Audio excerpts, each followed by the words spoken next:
It's time to pull those belts tight, race fans. The front stretch is coming at you, presented by Joe's Karting in Council Bluffs. Now, here's Dan Taylor and Dirk Houston. This is Cole Custer, driving the number 00 Haas Automation Mustang, and you're listening to The Front Stretch. Well, good morning to you, race fans, and welcome to The Front Stretch, presented by Joe's Karting at Council Bluffs, online at joeskarting.com. Fast-paced, white-knuckle racing just across the river on 23rd Avenue. Get over to Joe's Karting today. Do yourself right with a little indoor kart racing, and you know what the best part about racing indoors is this time of year? It's not icy. Yes. No snow drifts, no icy patches. There's not even going to be black ice. Nobody even had to shovel it. There's a number of times I've tried to tell Buddy that I hit a patch of black ice on the track, and he didn't buy it. Well, you can hit black ice on Tuesdays. That's true. I did that plenty too also. joeskarting.com. Fast-paced white-knuckle racing just across the river. Get over to Joe's Karting today and do yourself right with a little indoor kart racing. Lineup for today, we are going to talk NASCAR news and notes, throw in a little dirt track action in there also. Turn number 2, Stan Cisar's going to join us. This is the plan. Turn number 2, Stan Cisar's going to join us to talk about the Chili Bowl. We're going to talk about the Pick'ems contest in turn number 3, and we're going to talk about the Daytona 500 party at Quaker Steak and Lube in turn number 4. Here's what's actually going to happen. NASCAR news and notes in 1. Stan Cisar's going to join us in 2, 3, and most of 4. We're going to squeeze a little bit of Pick'ems contest into Daytona 500 party and at the end of turn 4 because, well, the thing I love about Stan, he's got plenty to say. And as a host, I love that part. Stan was down at the Chili Bowl with Cody Ledger and Cody Ledger Racing in their midget effort at the Chili Bowl all last week. Well, gosh, now I'm trying to figure out it was 2 weeks ago, really, essentially, because it got over a week ago Saturday. Yeah, so, it was before our last show. Whatever it was. But Stan's going to come in and give us all the lowdown about that and maybe even discuss the amazingly NASCAR dishing thing that Kyle Larson said, and we'll talk about that coming up. But anyways, I want to talk a little bit of NASCAR news and notes. Let's start off with actually some local dirt track news. Adams County Speedway had their awards banquet last weekend, and after the awards banquet, they announced that they were obviously remaining as one of the only NASCAR track in Iowa. I know they're the only one in this area for Iowa. Yeah. I don't know about Eastern Iowa. That's the only track, only NASCAR track in Iowa, same as I-80 Speedway is the only NASCAR track in Nebraska. And Adams County is offering a little bit of a discount if you purchase your NASCAR license before, I want to say it was March 31st, but it could have been March 1st. You're going to get a discount from Adams County Speedway. Basically, your license is going to be free, or depending on how you want to look at it, you're going to get some free pit passes. Yeah, and it's the same program they started last year, and obviously if they're continuing it, must have been successful. Yeah, and I'm a big fan of NASCAR racing and NASCAR sanctioning. I get to see the difference between I-80 and Eagle. I think I-80 pays a little bit better. I had a Sport Mod driver tell me that they won the championship at their IMCA track, and they finished 4th at I-80 Speedway, and they got a bigger points check at I-80 than they did for the IMCA track. Oh, there's no comparison to points money between NASCAR and IMCA. NASCAR's, just that much better. I think I also read that ACS has named a new race director. Really? I'm thumbing through some of their posts, and I don't see that. Did you happen to see who it was? Yeah. I shared it. Yeah, I was going to say, I think you shared it. But, they... sounds like a guy. I don't know if I've ever met him. I've seen the name before, but obviously with his background, I would have seen the name before. He's got some promotional experience. Owns was it Stewart Speedway? I didn't see that part that far down in the post. Yeah, I think he owns Stewart Speedway and promotes it. So he's got all kinds of experience and everything, and should be a good fit. What I could tell. And good for them, too. I know they're doing some great things over there. I really love what that operation is doing. I think that they're really doing a great job reviving racing in that area and getting more drivers involved, getting fans involved, getting sponsors involved. So congratulations to them. They're doing a great job. Mike Van Ganderen is the new race director. Hey, what do you say we reach out and get him on the show? Why would we do that? I don't know. That's a good point. I guess all we do is talk NASCAR, so... Does that count? I mean, are we violating our NASCAR only? Maybe he knows something about like the Daytona 500 or Bristol or something. Yeah, maybe. All right. We'll reach out and try to get them on the show. Also, coming up this Tuesday at Quaker Steak and Lube, Wednesday at Quaker Steak and Lube, we're going to have another recording session.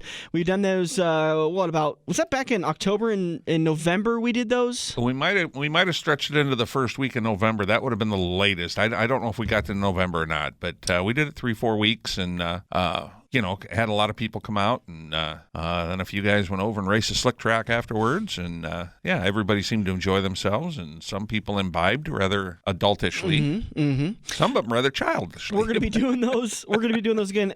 This is going to be kind of a weird one because for the next couple of them, we're going to have to do them on Wednesdays because I've got cornhole date night with on Tuesday night, so which kind of is a little frustrating, but that'll be over with on February 4th. So after that, we'll be able to move back. I like doing them on Tuesdays because it's all you can eat wings night at Quaker Steak and Lube. So that's my preference, is to do them on Tuesday nights, but we'll see what happens. For the next couple, though, for this one coming up on Tuesday night, now I'm getting a habit. For this next one coming up on Wednesday night, it's going to be the Malvern Bank Super Late Model Series. We already had Kyle Burke because he's out of kind of the normal area. I hate to have him drive all the way to Council Bluffs just for a 15-20-minute interview. Yeah, so we're going to interview a lot of the local drivers, Andrew Kaziski, Corey Zeitner, Ben Schaller, Josh Leonard. He's from Glidden, so it might be a little bit far for him to drive, but we're going to try to interview any of the Malvern Bank Series drivers from 2019, any of them that plan on racing in 2020, either the East or the West Series. So we're going to invite a bunch of them over. You can see them interview live, and I think I got a pretty good theory that we're going to get some of the kinks we've had some of the issues. I think we're going to get those worked out. So that's coming up this Wednesday night. You can find the event page on our Facebook page, and just swing over. Great time over at Quaker Steak and Lube, and they did officially announce their brand new menu. Well, their new menu. It still contains some of the old ones. Did you see the surf and turf option? No, I have not looked at the new menu yet. That looks like a meal for three. I mean, baked potatoes, salmon, steak, broccoli. Looks absolutely delicious. Surf and turf available at Quaker Steak and Lube once again. We can split that. You have the salmon, I'll have the steak. Deal. Their salmon, actually, last time I had it was really, really good. Daniel Suarez, let's get back into some of the NASCAR news and notes. Daniel Suarez says, well, he doesn't say it, but rumors are swirling that he is very close to a ride with the Gaunt brothers and that it's going to be a full-time Cup Series ride. Yeah, I mean, that's been floating around for a couple weeks now. And I think they're just trying to go ahead and finish lining up sponsorship because he doesn't have the full year. Yeah. He can bring a lot of money with him and cover probably 2/3 of it. But do you think 2/3 at Stewart-Haas Racing, that should be a full season at Gaunt Brothers, right?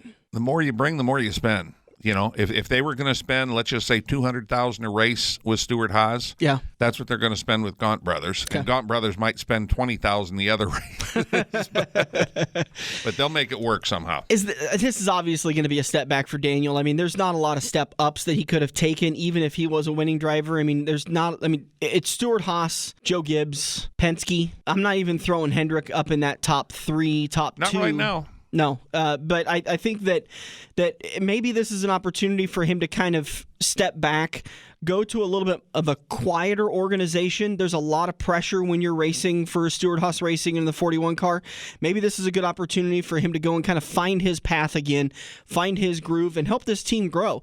We know that the little boys can do it. The small teams can't do it. We've watched the growth of Stewart-Haas Racing.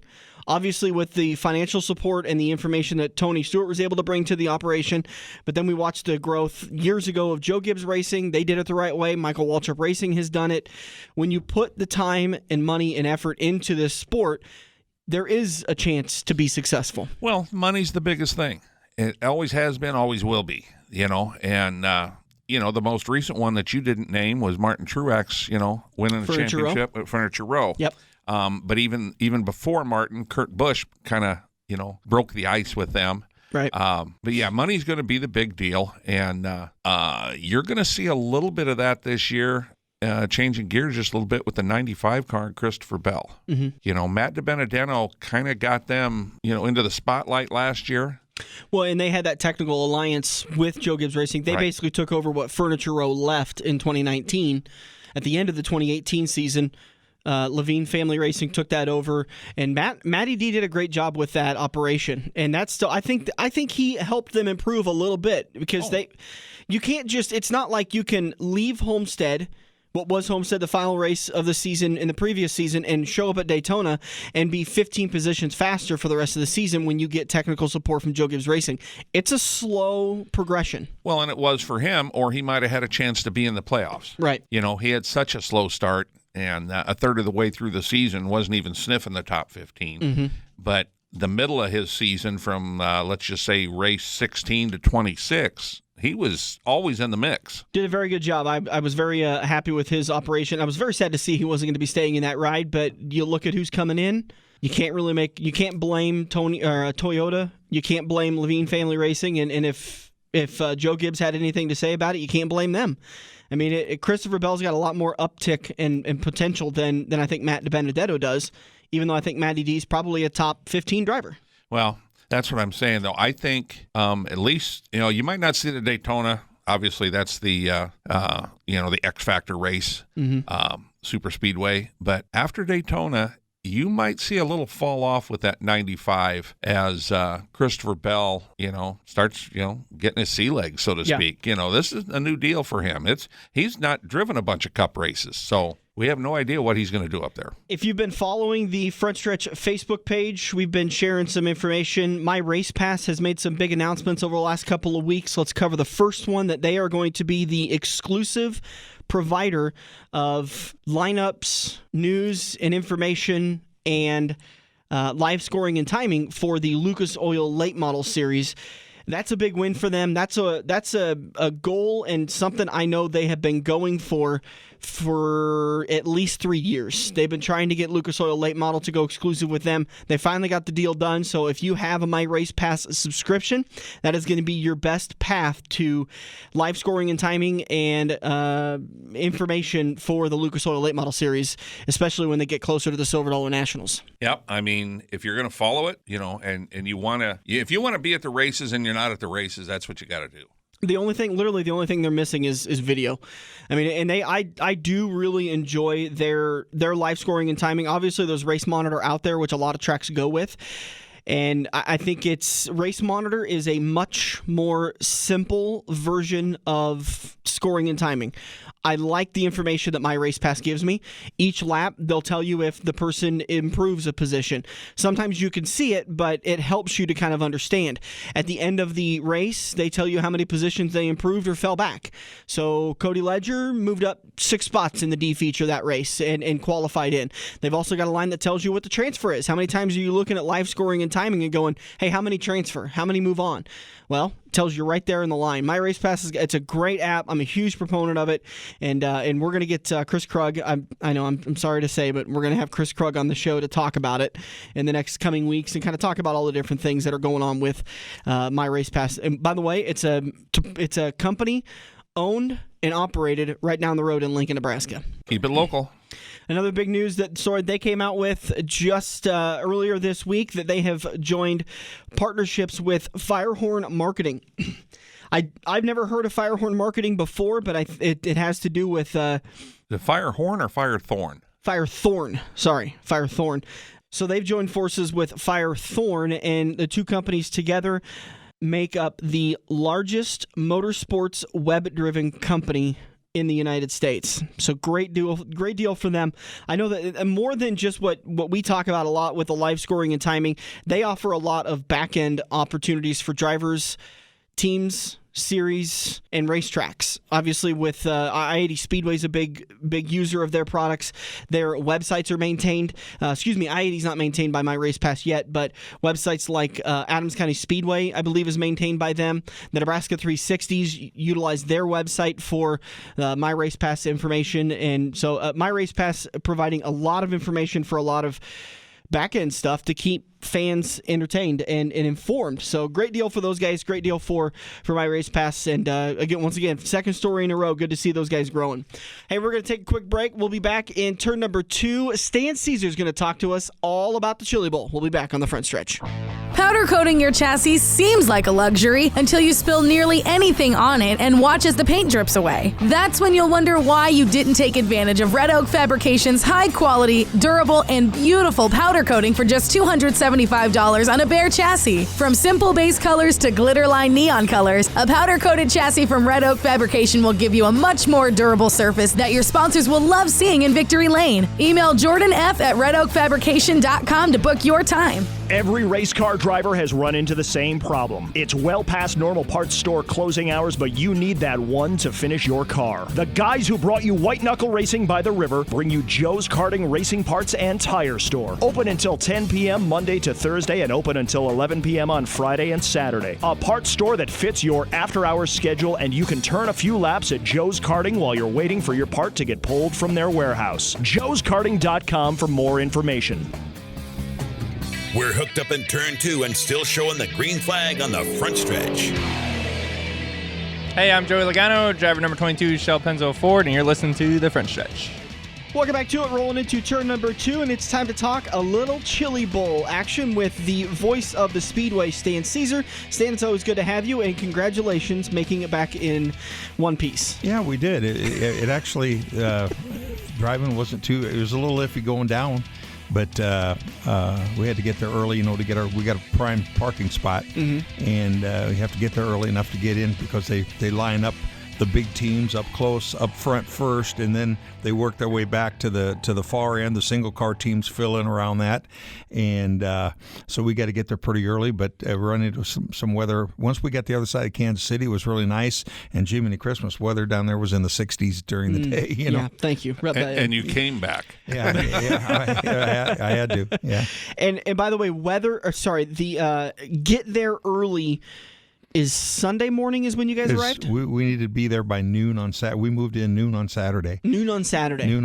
They had a full week before the final feature night. They had about 75% of the cars moved in by end of day Saturday this year, and they filled in around it. They had 343 cars. Holy cow! And raced 5 qualifying nights, and each night, I think the first night had 7 heat races, and the rest of the week had 2 nights had 8, 2 nights had 9. They had 2 Ds, 2 Cs, 2 Bs, each night, and then when all the dust settled, they come back on Saturday morning and started about 10:30, and they started with 2 O features and worked their way all the way to the final A. I know. I saw that on Saturday. I've always given the Chili Bowl a little bit of a hard time because of the couple of times that we did the viewing party at Quaker Steak, and then the one time that it ended at like 12:45 at night. I was pretty frustrated that it took them that long. Now, to give them an out, which I think this is totally legitimate, it's not like they started their 4 or 5 races that day at 8 o'clock at night and just lollygagged around. They start way early in the morning. So, it's not like they're just, we'll start whenever, and it ends up running late because they want to sell more beer, they want to sell more food, and they want to do all this stuff. They actually got up to the end of the D features early this year, and then TV comes on, and they kill some time. Well, they have a parade around the track. They have the drivers, all the representatives from each state walk around the track and throw out some frisbees, and they have their state flag with them, and it's kind of a ceremony thing, and it's a traditional thing that they do every year. But once they get into the C features and they get on TV time, then it's pretty much network time. And they ran through, they do driver introductions, and you come through all the lights are out, and it's a pretty cool deal. And actually the race was pretty event free this year. Not a lot of crashing or anything like that. What was the flip count? I think it ended up just under 80. And I had a question on that came up through Facebook. There's a picture of some guy coming through the corner, and he's got his hand sticking out the window, flipping the guy the bird. Does that count? That wasn't. It did not count. Yeah. It was tweeted towards the Chili Bowl Nationals, their Facebook page. It wasn't tweeted towards their Facebook page. I think that was kind of a joke. They said is that going to be counted toward the flip count? But Ironically, the car that was right behind him that he was flipping off was Trey Gropp, which is a Lincoln driver. But and nobody knows for sure what. I mean, he might have raced him a little close. I saw another picture where his right front was right up against a guy's left rear. But I'll tell you what, who knows with these guys? That's nothing compared to the intensity of the racing down there. I mean, Reitzel junked a guy on Monday night, and Blake Hahn, he dumped Brad Sweet. And they're racing for transfer spots. Yeah. I mean, it's all on the line. It's these guys are racing to win 120% every lap they're on the track. Was this the most attended Chili Bowl for local guys in a while? I think so. It seems like there was quite a said few. To be in the 3, 4, maybe 5. There seemed to be the 8 or 9. I think there was eight cars representing Nebraska, and then there were 3 guys from Iowa or that had a Nebraska tie. Mm-hmm. Josh Most from Red Oak, Blaine Peterson. What's he been doing? Blaine usually races the 68 plus 1, but I don't think I saw him out as a part of the Nebraska 360s this year. He didn't race. He took a year off from racing. He raced a sport mod a few times. Friend his has got a sport mod, and he races that once in a while. But I think he's planning on doing some midget racing. I think he really wants to do a midget that he can even race a few of the dirt races during the summer. And he had some terrible luck. Got knocked out on the first lap of his feature this year. But he rents a car. And has a pretty good deal. Kind of a surprise. Ryan Levitt from over in Knoxville racing Skip and Casey Smith's car, and that car's been around forever. And Don Drow Jr. was the normal driver, and he gave it a good ride. He put it into the A feature on Monday qualifying night, and I think he had a pretty good run. I think he was up in maybe in the E or D on Saturday. And Jake Buback had a tremendous run in his qualifying night feature. He came out of the B, started like 23rd in the feature, and he had just passed for 3rd. He slid a guy for 3rd, and he had the guy cleared by a mile. But they prepped the track often, and there was a pretty heavy cushion left that night, and he got up in the clumps and just bicycled the thing and dumped it with like 4 laps to go. And if he'd have kept that 3rd, he'd have been starting on the pole of a B on Saturday night. He still advanced a feature on Saturday, but gosh, that was the run that was the run of your life that got away from you with a couple laps to go. Walk me through the qualifying, how you get locked into Saturday night, how you get chosen to be in your race whatever night of the week. How does that whole system work at the Chili Bowl? You can choose up to a point to where if the nights get too unbalanced, then they will move you. But you can choose up to a point. Isn't that how Knoxville does it for the 360 Nationals? Right. Where you can, it's like qualifying on either Thursday night or Friday night, and you can pick a night. You can pick a night, but they have the right to move you to keep the fields balanced. You come in, you get a practice session on Monday, which and then you get a practice session before the heat races start on your qualifying night. They have, say for instance, the average was probably about 8 heat races. Okay. They take those 8 heat races, and the fastest 40 in points after the 8 heat, they do have passing points and finishing points, and the fastest 40 make it into a qualifier. Qualifiers, top 6 in each qualifier is inverted, and so then they have 4 qualifiers. Your combined points will either put you into a B or directly into the A. Top 16 go direct to the A. Everybody else goes to 2 B features. Or they have 2 C features for the guys that don't make the qualifiers. And then the guys that are in the qualifiers, you'll either go to one of 2 Bs or into the A. And then the A feature cars, each night, the top 2 are locked in, and everybody else they keep their point accumulation, and then when it gets to Saturday, they look at the overall list of points, and that's how you end up. And gosh, for as bad as the engine ran, Cody had one of his best years. We made it up into the F feature, which it's the upper third out of 340 cars. Did I see right that Cody was running on 2 cylinders at one time? 3 cylinders most of the time. Yeah. I mean, the thing got off the corner pretty good, but it just would not RPM, and he was getting killed.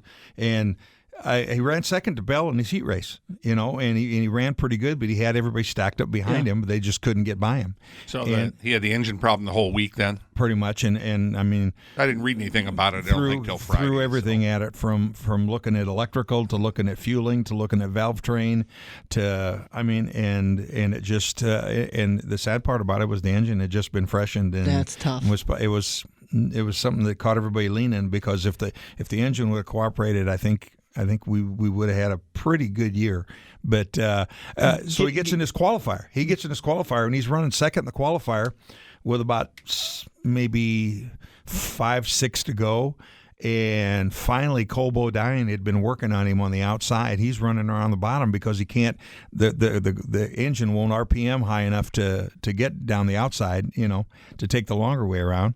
And Bodine finally gets past him, and just about the time Bodine gets past him for second, the guy that was behind him that couldn't get by dumped him. And so then he went to the back, and he started at the back, and the thing ain't running right. He ended up 10th in his qualifier. Yeah.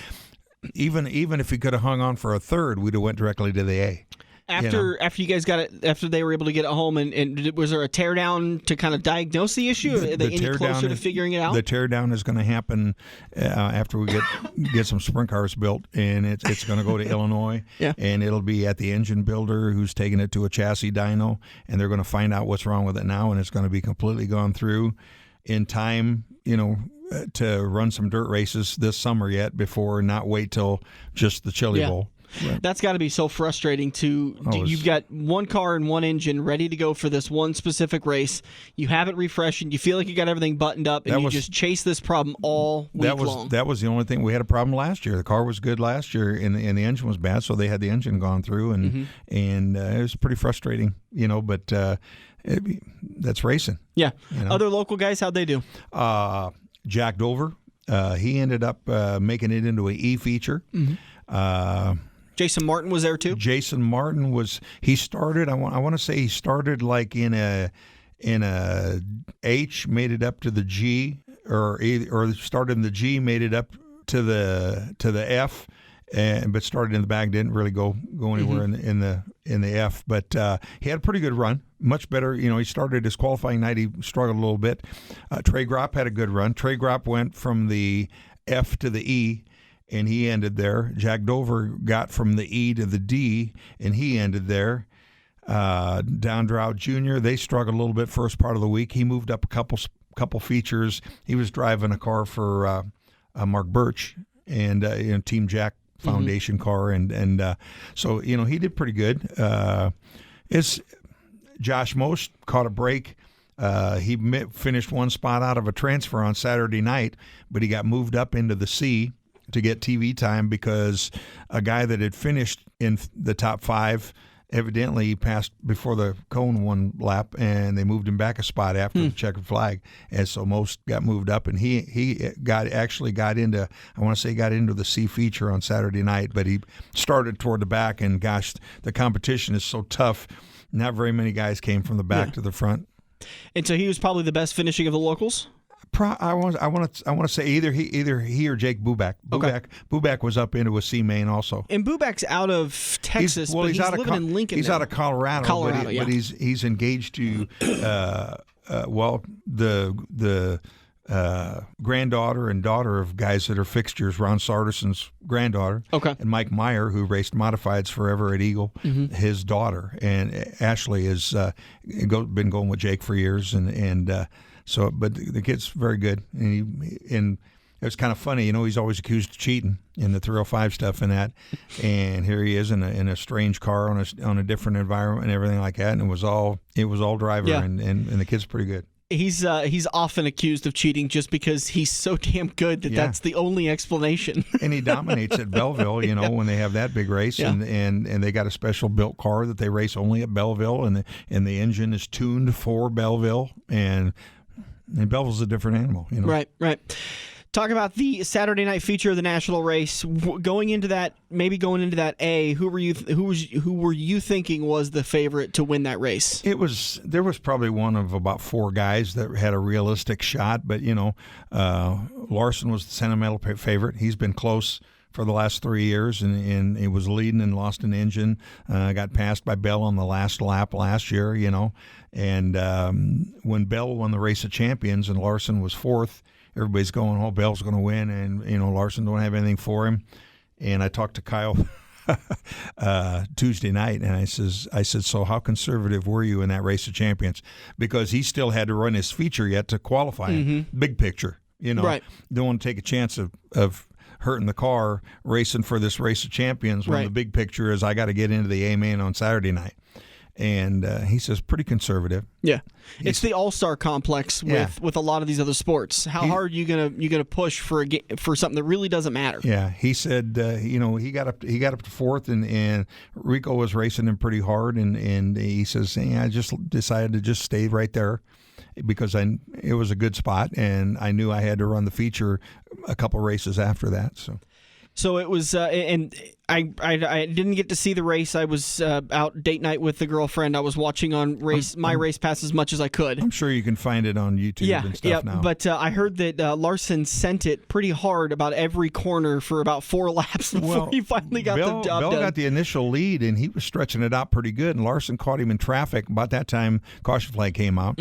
So on the first lap of the caution, Larson threw it in there, and he looked pretty good, but he didn't quite make it, and Bell started to pull away from him again, and there was a second caution, and like Kyle said in the interview, he said, I knew that I was stronger than him getting into 1, 2, and I knew that was my chance, and he did it 3 laps in a row. And the first lap he didn't make it, second lap he almost made it, and the third lap he cleared him by a car length, but the second time they probably raced, there was inches. Yeah, that's the kind of stuff you save your lunch money for. Oh, yeah, it was crazy. Yeah. And watching guys, Logan Seavey was driving one of the Swindell cars, and he came up, charged all his way up, finished fourth the final night.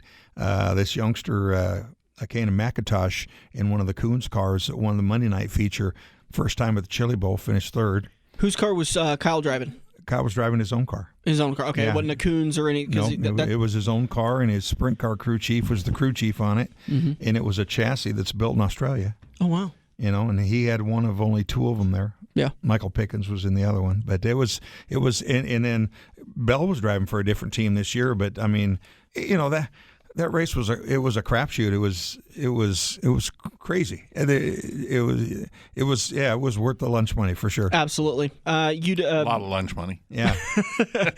Before we end, I want to talk a little bit about Eagle Raceway. Obviously, that's been your home of racing for 20-some years. Well, no, not quite that long. I started down there in 2002. But still quite a while. Yeah. A lot of people are asking the question, is Stan coming back? There was a question that's been raised ever since you weren't at the awards banquet, and I want to give you a chance to talk about it. I wasn't at the last race. Yeah, you weren't at the Nebraska Cup, and you weren't at the awards banquet.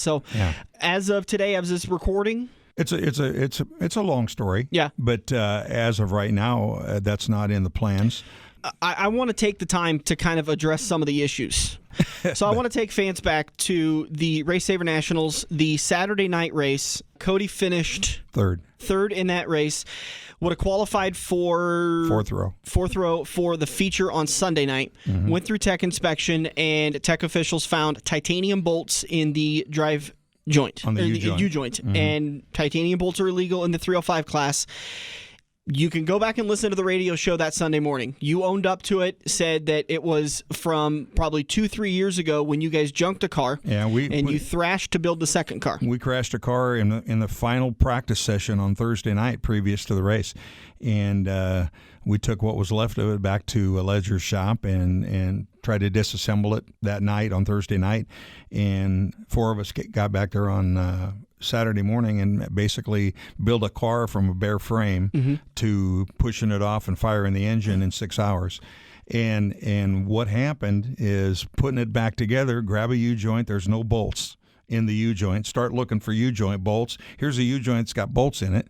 Somebody grabbed the U-joint and threw it on the car. And it doesn't really matter who. Yeah, it doesn't matter. But their U-joints, all the 360 and the 410, you can use titanium bolts. It basically, I'm not going to get into the rules, but it's like it's an ounce and a half worth of difference between steel and titanium on these 4 bolts, and you can spend the $1,000 and run a titanium drive shaft because it's only 1.5 inches in diameter, but those 4 bolts, if you measure the holes, they're a 3-inch diameter rotating mass, so that's deemed too big of an advantage, which. And it is what it is. We made a mistake. It was an oversight that nobody caught. And what do you do? It's we. Yeah. I don't think they're looking at that ounce and a half. But I'm not a sprint car guy, so But I would say the cost savings, because I know those titanium bolts cost a hell of a lot more than a steel bolt does. $20 to $12. For those, they're 7/16 by 1-inch bolts. $20 for 4 of them, or $20 a piece? $20 for the 4. Okay. And when you're looking at titanium bolts, all the big titanium bolts that aren't rotating that are allowed on the car are much, much, much more expensive than those 4 bolts. It was like I said, it was an oversight, and we made the mistake. We owned up to it. We fixed it. Came back and just like I went down to the tech officials and I asked Rick Burdick, I says, hey, I said, do you want to come up before we button this thing back up? I said, do you want to come up and check these bolts? He says, are they steel? And I says, absolutely. And he says, I believe you. Yeah. He said, you wouldn't do it again. One of the rumors going around the pits, and we know how rumors can go around the pits and like wildfire. Was Say that, it isn't so. I know. Was that you guys denied tech on Saturday night? No. We did not deny tech. They tech 3 things. They pick 3 things, and it's usually something different all the time. Mm-hmm. They've never checked U-joint bolts. Yeah. But okay. So, but right. So be it. They checked it. They checked you got the wrong ones in there. In order for them to tell that they were titanium, their magnet wouldn't stick to it. Mm-hmm. They couldn't have gotten to it if we hadn't disassembled the driveline and gave them access to that kind of. Which they gave you the option. I asked that question because, again, I wanted to set the record straight from the RaceSaver website, but it also leads into the second point. The point of contention for the 47 team at the RaceSaver Nationals was that a driver the previous night was disqualified for illegal fuel, but allowed to maintain his passing points. No, his last place feature points. Okay, which helped him eventually through the rest of the weekend. Well, it could have. Okay. If he needed points, it would have gave him a higher seed in the final point standings. And Team 47 their points were removed. Yeah, 0. And we got 0 for a feature. And where the disagreement, we got less points for finishing the feature than the guy that finished last in the H feature or whatever we had that night. Right. And so all I wanted was equal. Right. And that's what. And I think I completely agree with you on that. Obviously, I'm not as up on the rules, so I don't know all the nooks and crannies and little stuff like that. But it seems pretty cut and dry. One guy gets disqualified. Second guy gets disqualified, the penalty needs to be the same. They're both disqualified. Right. So either give both the points or don't give, or take the points away from both of them. If Luke wouldn't have got points, his last place, we wouldn't have looked. The rest of this story gets pretty personal because you and the track owner and the race director are very close. And so I think this is where people have been misinformed, is that you're not coming back because your friend disqualified you from the RaceSaver Nationals. Had nothing to do with it. It's because of some personal issues that happened after the disqualification. And are you coming back to Eagle in 2020? Not to say that if you say it here now, you don't get to make any decision. No, at this point, I haven't been approached. There's been no contact. That's tough. That's tough for me. It's tough for me because of all the friendships that are developed and for how long I've been there, and I enjoy doing it. But at the same time, what's right is right, and what's wrong is wrong. For 6 years, my Friday nights have been at I-80 Speedway. And it's only been 6 years. It hasn't been 17, 16, however long you've been there at Eagle. Yeah. I can't imagine the day I'm not at I-80 on a Friday night during a race night. It's going to be painful to hear. And you've been in the sport for so long. You've been so instrumental. When people talk about Eagle Raceway, I kid you not, it's sprint cars and Stan Cisar. I mean, you and Tom Grasso are the voice of that speedway. And that's going to be a tough adjustment for a lot of fans in 2020. Yeah, we'll wait and see what happens, I guess. I still hope that things will get patched up and come the Icebreaker Challenge at Eagle Raceway, you'll be in the booth next to me. I certainly hope it. Because you're a great friend of mine. If I'm not, I certainly hope I might be allowed to be back in the pit area because, we're still planning on racing my car. And, of course, Cody's got a busy schedule with his 360 and his 410. So, speaking of 360, let's take a break. We'll come back in turn number 3. Like I mentioned, we're going to push off our plane in turn 3. We're going to talk Nebraska 360s, which we were just at a banquet last night. Yeah. Enjoying a little bit of festivities and getting to see our fellow race friends and sharing stories and laughing and joking. Banquets are always fun. Yeah, they're a great time. All right, we're going to take a break. We'll be back in turn 3. We all have that coworker that runs their mouth off at how great they are. They shot a 5 under par, 95-mile-an-hour fastball, bench press 375, brah. Wouldn't you love to shut them up by schooling them at Joe's Karting? Council Bluffs' premier indoor karting track, professionally designed so each corner is your opportunity to embarrass your coworker. Call Buddy for your next company outing at 712-256-5278. Joe's Karting, white knuckle racing just across the river on 23rd Avenue next to AMC 17. If you love wings, if you love rings, and all kinds of other tempting things, great times, great food, get to Quaker Steak and Lube. Quaker Steak and Lube is the official watering hole of the front stretch and the home of MAV TV, featuring action from the Lucas Oil Late Model Series. Great times, great food, get to Quaker Steak and Lube. Located on Mid-America Drive in Council Bluffs. Feather the brake and get back to the gas. Dan and Dirk are headed into turn 3 on the front stretch.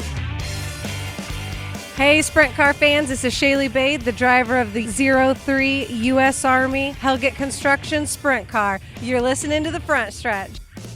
Turn 3. Welcome back to it. Rolling into turn number 3, and it's time to talk a little more sprint car action. The Nebraska 360s wrapped up their 2019 awards banquet. Last night? What, 10 hours ago? Yeah. Who knows? I guess I shouldn't put a time frame on that because if the Ledgers are there and they brought that they big might still be going.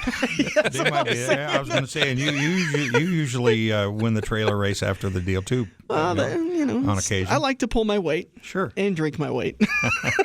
But the Carpet Lane Nebraska 360s Award Banquet was last night, and great season.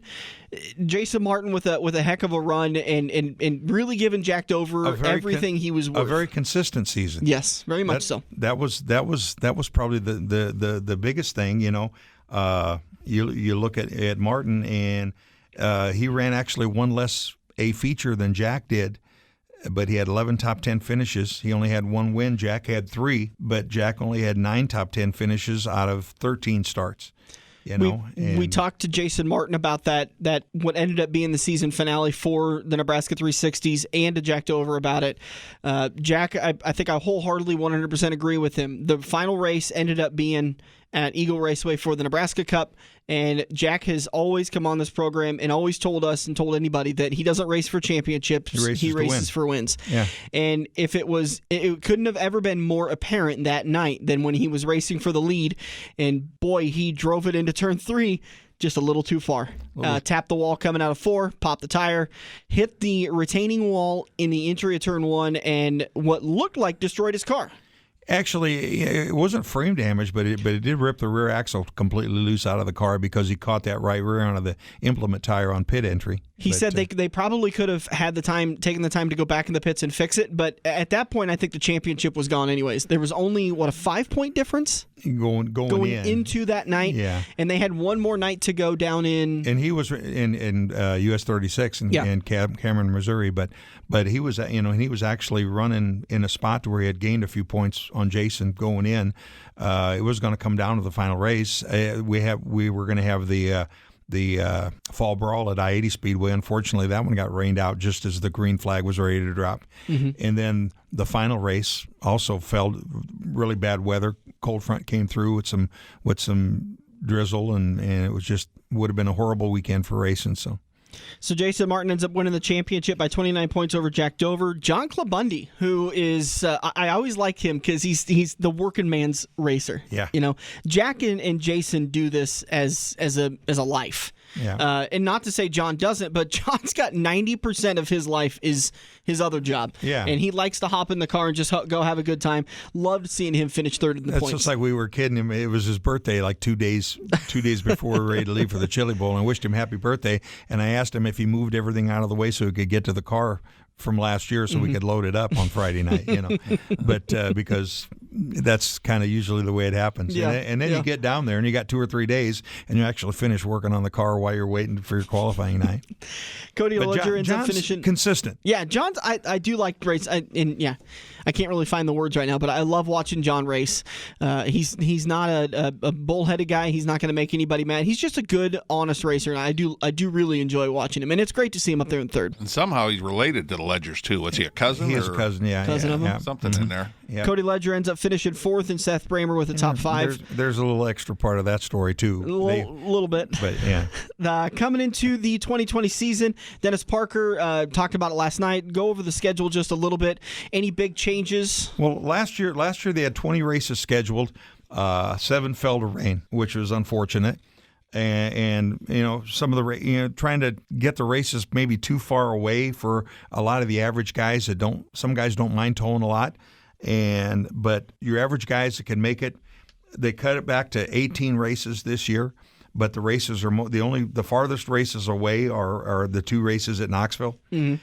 They're at Harlan again. They're back at Crawford County again this year. And that's the first time they've been back for about 3 years. Yeah, several years to Crawford County. So good one there.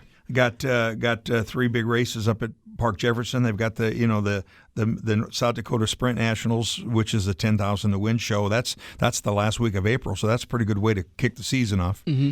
But I think 5 events at I-80 Speedway. They're kind of the staple, the anchor track for the Nebraska 360s, and a couple at Off-Road Speedway in Norfolk, and a couple at Junction Motor Speedway out in York. And it'll be 18 races, and hopefully they get a pretty good car base. They had a couple weeknights last year, but for the most part, their car counts were really up there pretty good. Yeah, and they've been partnering really, really well with the MSTS series, right. So that when they're in the Park Jeff area, even I-80's kind of pushing it a little bit for those MSTS guys, but they've been coming down running a little bit for the bigger shows. And, those guys are in sprint car heaven up there. They've got quite a number of MSTS races. They're part of the Midwest Power Series events up at Jackson, and those pay really well. It's a 4-hour tow, and I mean, my guys even been talking about it's awful hard for 3 guys that are all on the payroll to lose 5 hours of Fridays when you're going to Jackson. And that that's 15 billable hours out of a week. Right. So it's kind of a tough deal. So I don't know how things are going to change there, but for the most part, MSTS besides Jackson, they've got some races up at Hartford. They race at Wagner, South Dakota. They got a new promoter up there this year in Rock Rapids. There's quite a number of races for those guys to do up in that neck of the woods. So it's pretty good race car country. Website, I believe, is Nebraska360s.com. Just do a Google search for it to make sure that it's that I get that right, because I'm pretty sure I got that wrong. But great series. Nebraska360sprintseries.com. Okay, Nebraska360sprintseries.com. You can also follow them on My Race Pass. Keep up to date with the points, any news and notes, tidbits that are coming out, cancellations, schedules, races that are added to, and live scoring and timing as always. Anything else we need to cover for the sprint cars with you? Anything we missed, Dan? Gosh, just looking forward to next year. This year. This year, yeah. I guess it is this year now. But yeah, got to get busy building some more cars and getting Cody's program ready to go pretty much for the most part, and we'll fit my car in whenever he's got an open week here and there, and see what Labor Day brings. The Stan Cisar Racing number 47, it's you and your son that kind of head that up. Cody drives the car. Team Ledger gives you guys a little bit of support from time to time. But it's a great opportunity for you to get back to the sprint car, which you've been a big fan of and a big supporter of for a long time. But it's also, I know that you and Buddy have a great time working on the car together, and something you guys have done a lot with his road course career. Yeah, I mean, he's been racing, we've since that's actually when I quit announcing at Harlan and Denison and took the job at Eagle on a kind of a part-time basis to begin with, which turned into full-time, was because we were missing a lot of weekends because most of the road racing is done outside of town. And I could always make it back for the most part for Sunset on Sunday, but I would miss the Friday and Saturdays. So I thought it wasn't fair to those guys. At the time, it was Howard Mellinger up at Denison and Tom Gutowski at Harlan. I says, man, I'm going to miss 7-8 weeks of your season. It's probably not fair to me not be there so much. So maybe I cut back to just Sunday nights. And we hadn't gotten to mid-season yet when Craig Cormack called me and said, if you would come down and announce whenever you're in town, and that started because Rick Schwieger, which is Rick Allen. You finally remembered it. We've been trying to remember his, well, not we, you've been trying to remember his last name for a long time. I know, I always remember. Oh, okay. I know Rick's last, but yeah, and he knew that he was going to be leaving to do at that time, it was the Craftsman Truck Series. And he became in touch with Fox Sports by doing the voiceovers. He did the Jumbotron at the Husker games, and he's got this great voice. Oh yeah, so gosh, what's not to like? And a great guy. Hey, I always enjoyed working with him. We talked about this. This is completely off subject, but we talked about this a couple weeks ago as a part of the news and notes. Jordan Grabowski sitting down in a sprint car with Adam Golian Racing's spare 91. That's interesting because I think he's Jordan. If he's racing every Saturday night at Eagle with that car, I think Jordan picks up a win this year. Do you think he's good for a win this year? Or is a learning curve going to be a little bit longer? Quite possibly he could. He raced mini sprints for years and years ago before he embarked on the modifieds and everything else. He's not a stranger to open wheel cars and fast reacting cars. And funny thing, he approached me at the PRI show one year, and he says, well, you don't get to race very often because Cody's busy racing his own car, and talked about maybe sometime driving my car. And I'm going, yeah, but your main focus is your modified, and then lately the stock car. Here I am again. This is your main deal, and you're gonna. And I think he's got that with Adam though, because Adam probably don't want to race two cars every night, right. So whenever Jordan's got an open night, Adam's got an empty seat. Well, and Jordan could very easily come back and race weekly at Eagle and race both cars and just be fine because the modifieds roll are two features before the sprint car, so he's got time to go through tech and then get up to the front. And it's going to be real interesting because I know Adam will put him in a good car, and gosh, you're going to have some 305 guys moving into 360s on a semi-regular basis, maybe not racing weekly, but the weekly show is still going to have 28 to 32 cars. And I mean, what's not to like about sprint car racing in Nebraska? Absolutely. It's doing a great thing. All right, I always do appreciate it. Sure. Glad you made it back. Sure, yeah. That's always kind of the question. I'm glad I made it back. Is I text you like a couple days after you got back, and I'm like, are you all right? Do you want to come on the show? And I'm knocking on wood. Everybody goes down there and gets sick, and you got to wash your hands. You got to pay attention. You got to, you got to drink plenty of fluids. Yeah. Plenty of fluids. The H2O kind along with the other ones also. Just the strict water. Other than, the other fluids. You drink the adult fluids at night and the H2O to cure you from the night before. I was a designated driver. I got us from Saturday through Wednesday nights. I got them all back to the hotel and, That's an accomplishment with that group. Yeah. I've heard stories about them trying to get John Bundy back to the hotel. That was almost like a win. but and I got less complaints on my driving and the parking. You know what? That's a T-shirt right there. Is Chili Bowl Nationals? Yeah, we didn't win the A. We only made it out of the F. We made it back to the hotel every night. We made it back to the hotel. That could be. I copyright it. Let's get it done. We'll get it done for next year. All right, Stan Cisar, the voice of the Speedway. You're going to be at I-80 Speedway for most of the sprint car races, though. Oh, I'll be at all the sprint car races, the Charlie Clark, probably the Cornhusker Classic at least one night. Yep. And then whenever you guys are out covering something else, and Chris is off with tulips. Yeah. He's got a girlfriend again, so you might have to fill in a little bit. Yeah, he does. We'll see how long that lasts. Where's she a cop at this time? We'll stop there. We'll talk to him about that in a couple of weeks. Chris Krug with My Race Pass also does announcing at I-80 Speedway and Knoxville Raceway. All right, we're going to take a break. We'll be back in turn number 4. Don't be that guy on the work site freezing his lug nuts off, wondering why he never went to Red Oak Fabrication for incredibly warm and working man-proof gear. From simple work gloves, boots, or hats to full jackets and coveralls, Carhartt from Red Oak Fabrication will keep you warm during the brisk winter months for a lot less than those big city prices. Find them online at redoakfabrication.com/Carhartt. Like their Facebook page for monthly specials and stop by in person on the corner of 3rd Street and East Grimes in Red Oak, Iowa. Every race car driver has run into the same problem. It's well past normal parts store closing hours, but you need that one to finish your car. The guys who brought you White Knuckle Racing by the River bring you Joe's Karting Racing Parts and Tire Store. Open until 10 p.m. Monday to Thursday and open until 11 p.m. on Friday and Saturday. A parts store that fits your after-hours schedule, and you can turn a few laps at Joe's Karting while you're waiting for your part to get pulled from their warehouse. joeskarting.com for more information.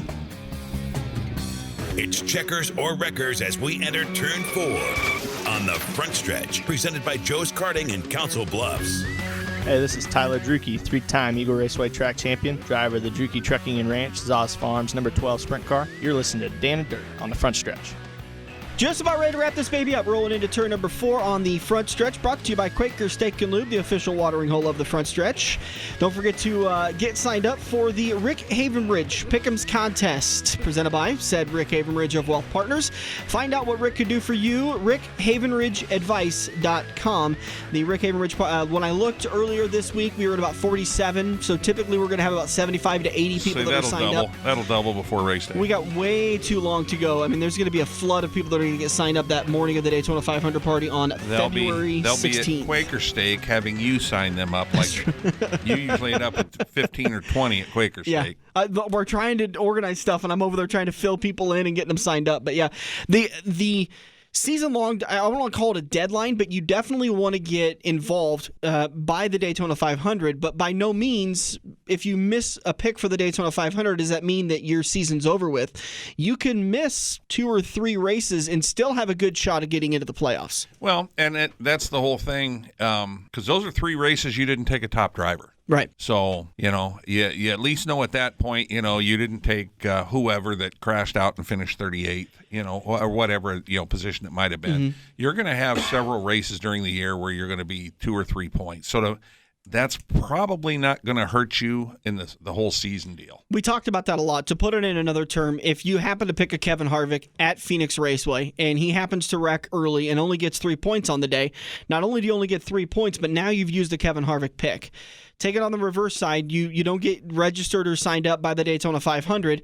Yeah, you only got 0 points, but you didn't get 2 points and take a Kevin Harvick pick. But, so there is a little bit of an upside to missing the picks. After 4 or more, you're disqualified from the playoffs. But if you we're going to take Justin Haley at Talladega and you backdoor into a win, right? So you really don't want to miss that opportunity either. Absolutely. All right, you can get more information about that. Just email us, frontstretchradio@gmail.com. Dirk, you've got some odds-on favorites to win the Daytona 500 and the championship. Well, I just picked up a sheet across the river, and kind of interesting for the Daytona 500, the favorite right now is at 10-1. And that's 4 drivers wide with Chase Elliott, Denny Hamlin, Brad Keselowski, and Joey Logano. You drop back to Kyle Busch and Kevin Harvick at 12-1, Blaney and Byron at 15-1, Kyle Busch, Alex Bowman at 18-1, and everybody after that goes off to 20-1. My interesting one is Kyle Larson. Now that he's dissed Daytona, might have to go out and win it, and he's at 25-1. That's kind of up in your neighborhood, not Dan. A good restrictor plate race. Yeah, well, they're not showing him very much love, I tell you. I mean, he's. Well, why? Why? Let's talk a little bit about that comment, because at the win of the Chili Bowl, Stan Cisar's still on the mic with us. After the Chili Bowls, he said something to the sort of, "I'm sorry, NASCAR, but this is the biggest race I've ever won." Sorry, NASCAR. Sorry, Daytona, but this is the And he's never. We were talking about that. He never won at Daytona. No, he's never won. The Speedway race. He won the All-Star race last year, the million. Yeah. Well, yeah, but that's at Charlotte. So and I mean, honestly, like, if you're asking me, and I'm more of a NASCAR fan. Let's face it, Daytona and Talladega are a crapshoot. Right. The best driver doesn't always win. Right. For him, a big win for him is going to be at a short track, a Martinsville, a Richmond. It's not going to be at a super speedway. And he's won at Michigan. Michigan, California. Honestly, it's the races he's won in NASCAR have not been big wins. So I don't blame him at all. I think he's absolutely right. In his opinion, that was the biggest race he's ever won because it's been the race that's gotten away from him several times. Yeah. Prestige-wise, it's still a huge race. Right. I think if he turned around and won Knoxville in a 410 sprint car, I think he'd be saying, "Well, he was close. Sorry, Tulsa. He was, yeah. Sorry, Absolutely. Tulsa. This is now my new biggest win." But you got to look at some of the equipment too on that deal. Yeah. He's got a good relationship with Chip, at Ganassi, but let's face it, I really don't think Chip's not able to give him grade A equipment, right? Or at least it's grade A equipment. The strong rumor is that at the end of this year, which is his last year, if he makes any type of a move, it could be to Tony Stewart. I think that's kind of the. And you put him in a Ford, that puts him kind of back into the forefront equipment wise. I think to be competitive on a super speedway. And let's just go back to the basis of racing. Nothing beats winning in your own equipment. Yeah. And that was his card. And I think there's a lot of stars that line up that if he was to go to Stewart-Haas Racing, he would be mentored by fellow sprint car drivers and drivers that I think would influence him in the right way. I think he's a little too timid at times. And somebody like a Kevin Harvick and a Tony Stewart could help mentor him to know when to be timid and when to be aggressive. I think that the ability to be able to go and race sprint car whenever he wanted to is open at Stewart-Haas, where it wouldn't be open at Penske or Joe Gibbs Racing or Hendrick. Mainly Hendrick, right. because he's on the Chevy bandwagon. But at the same time, I don't think there's a chance that he would ever end up at Hendrick, because I don't think Mr. H would want anything to do with that extracurricular activity. Well, yeah, neither's Penske. I mean, I know from talking to Brad Keselowski, Brad's allowed to drive anything he owns or Roger owns, and that's it. Yep. And that's and we've had that discussion several times. I think that's perfectly fine for Penske to say. They got a lot of money wrapped up into these guys. He did say he was going to be less aggressive in the first 2/3 to 3/4 of the race this year. So look for him to be hanging around the back. Unless he's out front, look for him to be hanging around the back until the last 50 laps. Speaking of looking for, you going to be able to make it out to the Daytona 500 party? Planning on. Always love seeing you down there, enjoying some hot wings and maybe might a cold come in beverage. and find out whichever driver's left and get lucky. It hasn't won in 47 races. Yeah, 47 is the lucky denominator. The Daytona 500 party at Quaker Steak and Lube kicks off at about noon on February 16th. We talk about this a lot. There's ability to win cash prizes, ability to win cash from Quaker Steak and Lube. There's so many prizes to be given away during the contests and all the trivia, and then the Daytona 500 and all. Great opportunity, a lot of fun. Get down to Quaker Steak and Lube and make sure to like the event page on the Front Stretch Facebook page for more information and details on that. But that's all coming up. And talk about the Daytona 500 odds real quick. Well, that's what I was talking about before. But for the championship odds for the season. Right now, Kevin Harvick's listed as a favorite at 9-2. No, that's fake then. That's 4.5 to 1. That's a pretty good favorite. The not math gifted. Then you go back to Martin Truex and Kyle Busch, who finished 1-2 last year at 6-1. Hamlin at 7-1. Now this is interesting. You get Kyle Larson up at 8-1 with Joey Logano. Wow. But he's still. They don't even look at him for the Daytona 500. You suppose they're factoring in his final, like it's a contract year for him at absolutely. At Chip Ganassi Racing, that maybe he's going to perform a little bit better to either secure a ride with Chip Ganassi or look a little sexier to other teams. Absolutely. He was at his best in the playoffs this year. Yeah. I mean, he didn't make it, but he was. Oh, I was sure rooting for him. Yeah, we were both rooting for him. Yeah. But, I don't think you'll root quite as hard at 8-1, will you? Well, we'll see what it's like when we get into September and it's getting close to go time and see what the odds are again. I was told to go down and place money on him when he was 50-1. I ended up placing when it was 40-1. I think you saw the ticket, right? No, you never showed me the ticket, but you said, we talked about what you were getting paid, and so I said, well, the odds must be about so. And yeah, because we put in $60 and it was $1,200 to win or something like that. Yeah, it would have been worth winning. Absolutely, and he was so close. Matty D, with the car change, Matty D is listed at 40-1, and the gentleman taking his old ride is at 75-1. Holy cow! They don't like Christopher Bell much, do they? Well, we talked about that a little bit in turn one. Yeah. That, he's got a big learning curve because he's never driven these Cup cars yet, so it's going to be a big deal for him. The horsepower and it's not a truck or a Xfinity car. And 07 time is at 25-1, and he's probably going to be the sentimental favorite. There'll be a lot of people walking in and throwing a $10 or a $20 bill on him just to say they did it in his last year. Maybe that's not a bad idea. Not a bad idea. Maybe not. I mean, I've wasted money on I've wasted $20 on dumber things that I knew I wasn't going to have a return on. This, at least I have a slight chance.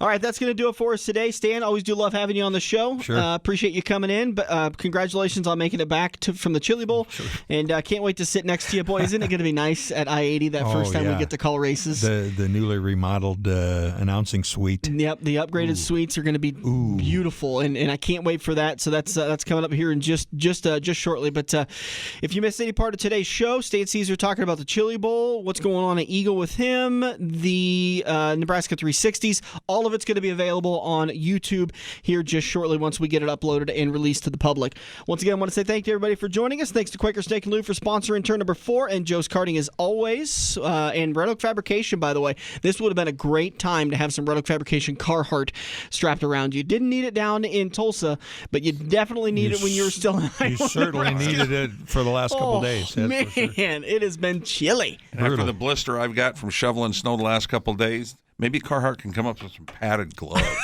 We'll talk. Maybe we'll take a trip down to Red Oak Fabrication and see what they got for you. I shoveled part of my driveway, and I think Mother Nature can do the rest. Right.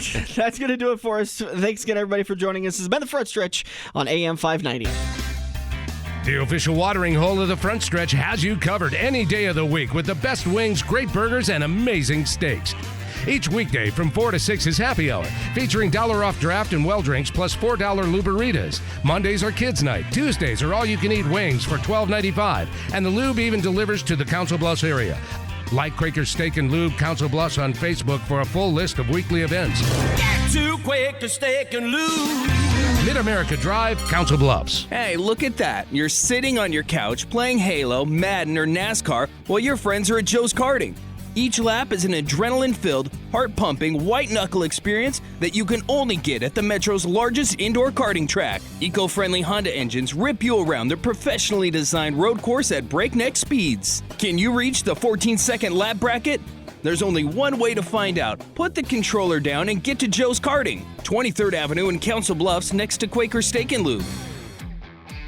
This has been the Front Stretch Radio Show, presented by Joe's Karting in Council Bluffs. To contact Dan or Dirk, find them on Facebook at The Front Stretch or email them at frontstretch590@gmail.com. If you missed any part of today's show or want to hear a previous show, subscribe to the Joe's Karting YouTube page where you can find almost every Front Stretch show.